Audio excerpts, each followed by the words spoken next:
ចៃលើរបស់ខ្ញុំហើយគេធ្វើបានហើយបងប្អូនចាប់តាមធ្វើទៅបាទ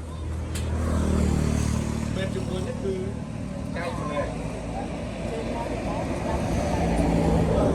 ងថានេះបានខាងគេធ្វើជោគជ័យខ្លាំងតែយើងនៅតែបានជោគជ័យមែនទេមែនទេបងបងខ្លះទៅជោគជ័យទៅបងបងខ្លះទៅរៀននៅស្ទើរហ្នឹងអញ្ចឹងចំណុចដែលសំខាន់ទី1គឺរៀបចំផែនការនៃការផលិតត្រួយឲ្យមានគុណភាពត្រួយនឹងកុំឲ្យខូចដោយសារកត្តាសត្វអត់បំផ្លាញបាច់ណាស់ហ្នឹងបងខាតមានន័យថាបងបណ្ដោយឲ្យសត្វអត់បំផ្លាញនោះក៏បងខាតមានរយៈពេល1ខែកន្លះទៅ2ខែបងទុំទៅខាតចូលបងយកបងមិនចង់ខាតបងត្រូវថែទាំគាត់ក៏សិនបងហ្នឹងត្រួយស្លឹកមិនយល់មិនទៅ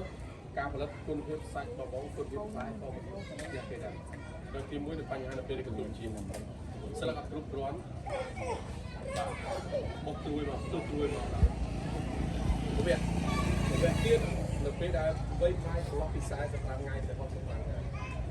បាទអូតូតិចមកទុកទុំថាគ្រុំទុកយកអាបាញ់ស្អីនេះដែរបាទ